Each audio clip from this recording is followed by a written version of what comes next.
प्रधान शिक्षकों को मिला वेतन संरक्षण का लाभ, तो आवारा कुत्तों को भगाने की बढ़ गई जिम्मेदारी। दोस्तों नमस्कार, मैं हूं आपका दोस्त स्केच चौधरी। आखिर विशिष्ट शिक्षकों के साथ साथ प्रधान शिक्षक और प्रधानाध्यापकों के लिए भी पे प्रोटेक्शन की बातें की गई थी।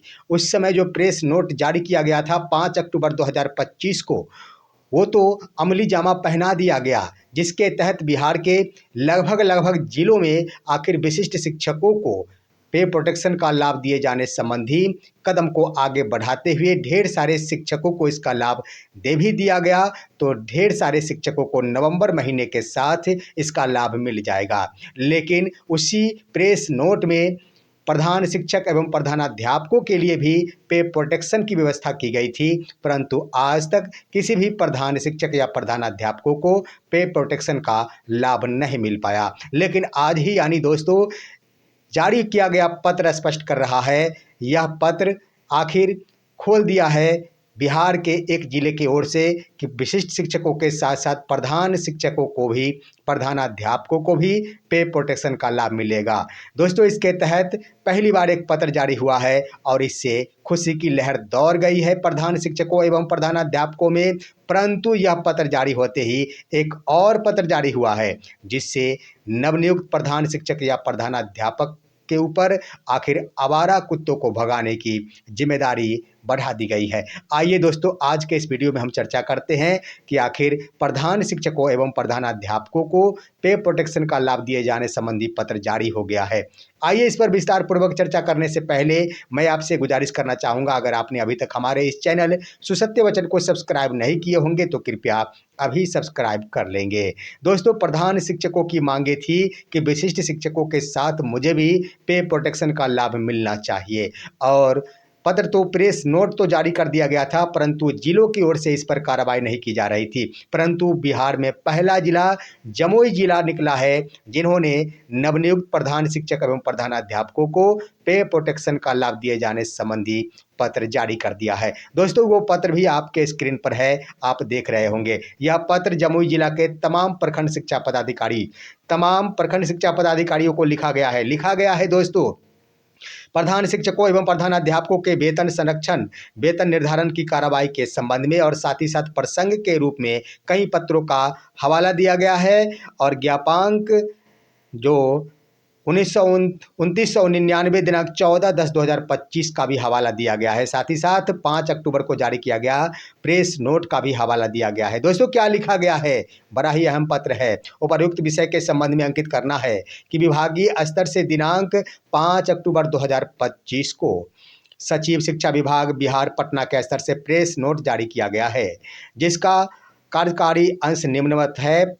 प्रधान शिक्षक के पद पर योगदान करने वाले विशिष्ट शिक्षक अभिलेख स्थानीय निकाय के शिक्षकों को योगदान की तिथि से ही वेतन संरक्षण यानी पे प्रोटेक्शन का लाभ दिया जाएगा। आगे लिखा गया है, इस क्रम में निदेशक माध्यमिक शिक्षा विभाग बिहार पटना के ज्ञापांक 2929 दिनांक 14 अक्टूबर 2025 द्वारा वेतन संरक्षण एवं तदनुसार वेतन भुगतान हेतु मानक संचालन प्रक्रिया भी निर्गत किया गया है। उसके बाद लिख दिया गया, वर्णित स्थिति में प्राप्त विभागीय निर्देशानुसार आप सभी से अनुरोध है कि जमुई जिला अंतर्गत विद्यालयों में पदस्थापित सभी प्रधान शिक्षकों प्रधानाध्यापकों को वेतन संरक्षण का लाभ प्रदान करने हेतु निम्नांकित प्रपत्र में वांछित सूचना तत्संबंधी साक्ष्य यथा विभागीय संकल्प संख्या 1577 दिनांक 20/9/2020 के आलोक में 15% वृद्धि के साथ वेतन निर्धारण प्रपत्र की अभिप्रमाणित के साथ दिनांक 24/11/2025 तक HRMS डाटा में उपलब्ध कराना सुनिश्चित करें, ताकि वेतन निर्धारण की कार्रवाई प्रारंभ करते हुए वेतन संरक्षण का लाभ सहित माह नवंबर 2025 का वेतन भुगतान किया जा सके। विलंब होने पर संपूर्ण जवाबदेही आपकी होगी। दोस्तों इसके साथ जो आखिर मांग की गई है वो क्या है, क्रम संख्या है, प्रखंड का नाम है, यानी तमाम प्रखंडों से मांग की गई है। शिक्षक का नाम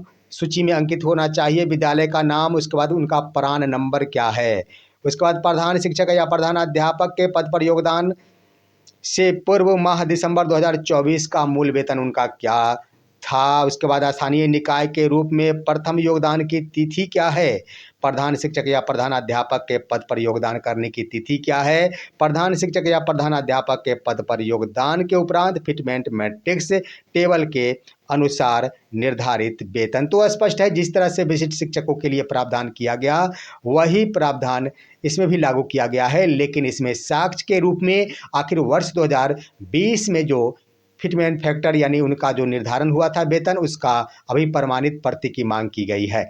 और सबसे बड़ी बात यह है कि सिर्फ सूची की मांग की गई है।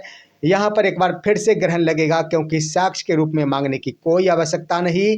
यहाँ पर शिक्षा विभाग के द्वारा जो पे प्रोटेक्शन दिए जाने संबंधी पत्र जारी किया गया था वह सूची के आधार पर ही मांग की गई थी और साक्ष्य के रूप में कुछ भी नहीं देना है।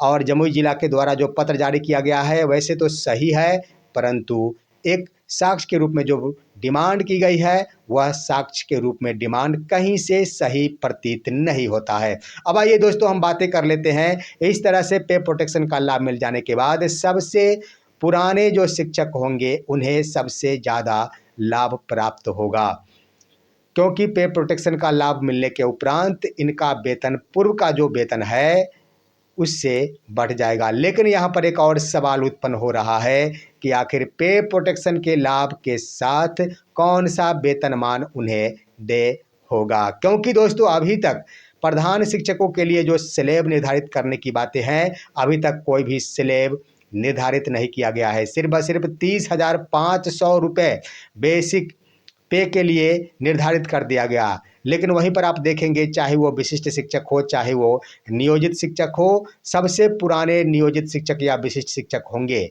उनका वेतनमान आखिर 30,500 रुपये से ज़्यादा था।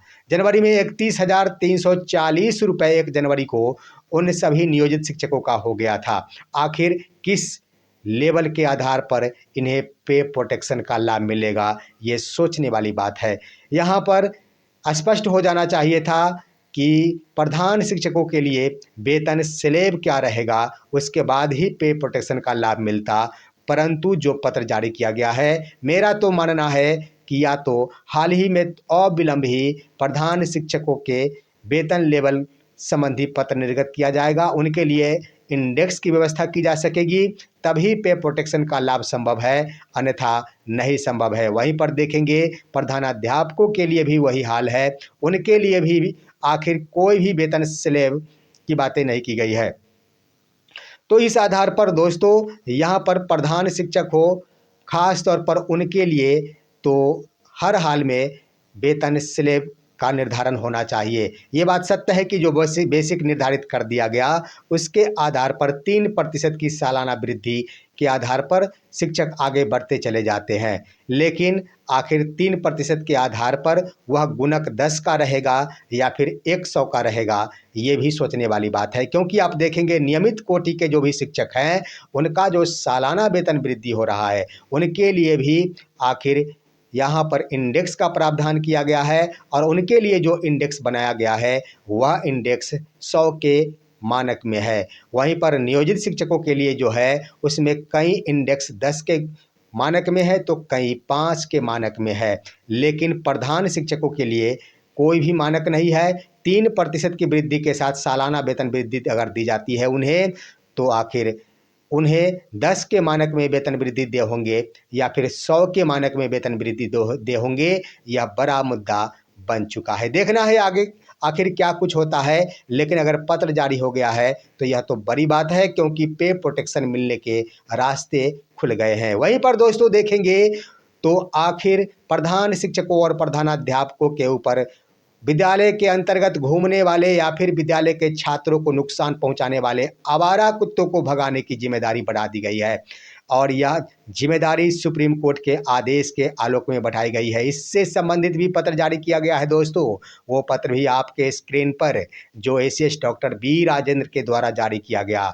दोस्तों इस पत्र को आप देख रहे होंगे, स्पष्ट पत्र जारी कर दिया गया है। इस पत्र में आखिर निर्धारित कर दिया गया है कि अगर विद्यालय परिसर में आवारा कुत्तों की पहुंच होती है तो इसके कई मुख्य कारण होते हैं। सबसे पहले तो हमेशा ही गेट बंद होना चाहिए, उसके बाद भी गेट बंद हो जाने की स्थिति में अगर कोई जगह है, छोटी सी जगह जिस होकर ग्रिल के अंदर आवारा कुत्ते प्रवेश कर जाते हैं। साथ ही साथ ये भी है कि मध्याह्न भोजन के अनुसार ही मध्याह्न भोजन के जो कूड़े कचरे होते हैं, इसके महक से और इसके स्वाद के कारण आवारा कुत्तों का बढ़ाव विद्यालय परिसर के अंदर बढ़ जाता है। साथ ही साथ कई बार ऐसा देखा गया है कि विद्यालय के छात्रों के द्वारा उन आवारा कुत्तों को कभी कभार भोजन दे दिया जाता है या फिर रसोइया के द्वारा भी दे दिया जाता है, जिस कारण उन आवारा कुत्तों को विद्यालय में आने की आदत पड़ जाती है। इन तमाम बिंदुओं पर आखिर गहन मंथन करते हुए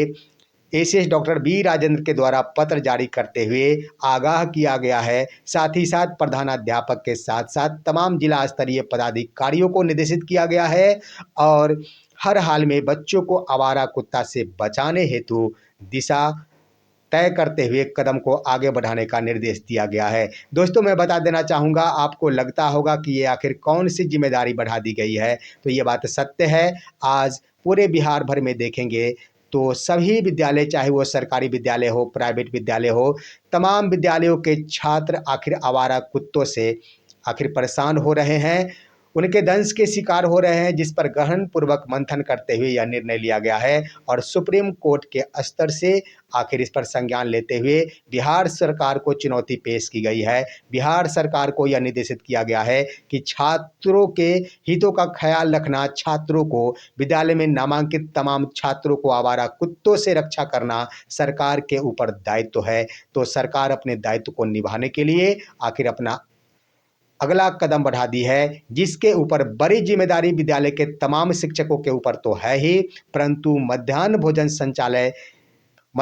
संचालन की स्थिति में बड़ी जिम्मेदारी बन जाती है प्रधान शिक्षक या प्रधानाध्यापक के ऊपर, क्योंकि आखिर शिक्षा विभाग यह मान चुकी है कि विद्यालय में मध्याह्न भोजन या कूड़ा कचरा इर्द गिर्द फेंके जाने के कारण ही आवारा कुत्तों का बसेरा विद्यालय परिसर के अंदर या फिर परिसर के इर्द गिर्द बन जाता है। दोस्तों, यह है आज की खबर। आप सभी हमारे इस वीडियो को लाइक कीजिए, अन्य दोस्तों के पास शेयर कीजिए और अब दीजिए अपने दोस्त को इजाज़त। हम फिर मिलेंगे आपसे अगले वीडियो में, तब तक के लिए नमस्कार।